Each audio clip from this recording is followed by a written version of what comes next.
det er et svært spørgsmål, ikke? Fordi er det okay for den, der skal lave opgaven, er man selv tilfreds med det? Bliver det sådan, som man gerne vil have det? Eller lykkes man med, at dem, der skulle læse det eller opleve det oplæg, at de synes, at det var et fint oplæg, eller fint indlæg, eller hvad pokker det nu var. Så hvor er det, man lægger kvalitetskravet til det?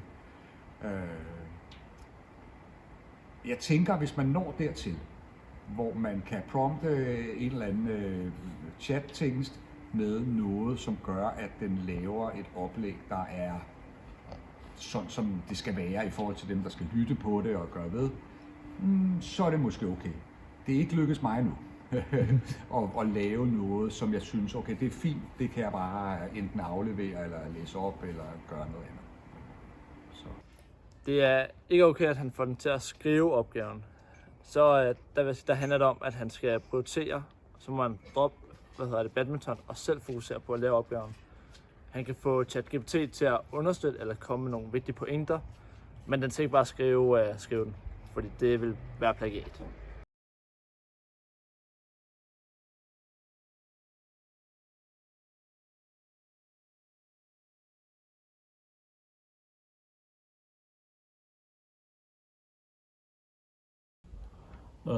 Og det kan jeg jo egentlig godt forstå, at man gør, fordi at man på den måde undersøger, hvordan ser sådan en opgave ud, hvad kunne jeg få med, så længe man selv vurderer det, og selv kommer med pointer, selv kan drage dem og sammenligne dem, så vil jeg mene, at man godt kan retfærdiggøre, at man kigger på nogle eksemplariske opgaver, og bruger dem som inspiration til at lave sin egen. Det bliver det korte svar. Ja. Det vil jeg mene, det er okay, fordi så længe han ikke direkte tager det, ChatGPT skriver, men at det han skal finde inspiration fra det, det burde han gerne må. Det er okay.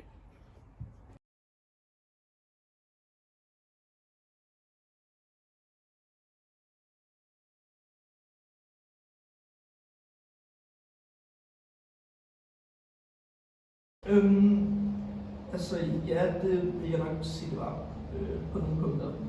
Hvad det vurderer, hvordan, om det værktøj bliver misbrugt til at lave opgaven til selv eller ej. Så jeg vil umiddelbart mene, at han skulle gerne kunne finde nogle billeder på en anden måde, der er okay og efter reglerne, uden at det kommer til at komme ud noget snyd med AI og ChatGPT.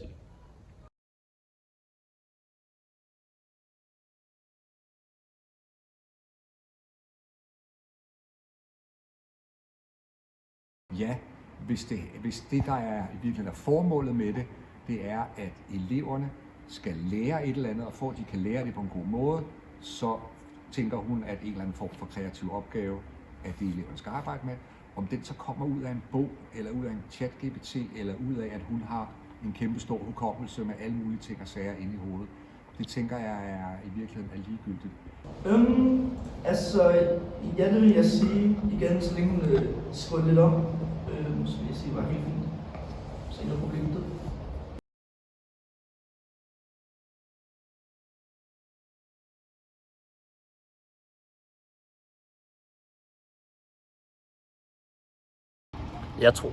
Jeg vil ikke mene 100% at den skulle være ret, fordi selv ChatGPT og andet AI, det har også fejl i sig.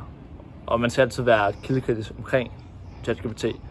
Så hvis Anne kan få ChatGPT til at rette den, men så derefter gennemtjekke og gennemgå de rettelser, den har foretaget, så vil det være okay. Det her med, hvis hun kan komme med og lave sit indblik i det. Men ikke direkte bare, at hun bare skal rette den med AI. Der vil jeg nok sige, at det er måske lidt mere på grænsen til ikke at være okay. På nogle punkter er det måske fint nok, men jeg vil også sige, at det er bedre, hvis hun tager den. Nej, der vil jeg nok sige, at det ikke er okay, fordi at hendes arbejde, og der er en del af det også at læse opgaver og vurdere dem, og på den måde give noget feedback. Og der får hun en anden en til at gøre hendes arbejde, så der vil jeg nok sige, at der har jeg i hvert fald en klar holdning om, at det gør man ikke. Så gør man det selv. Så der vil jeg nok sige nej.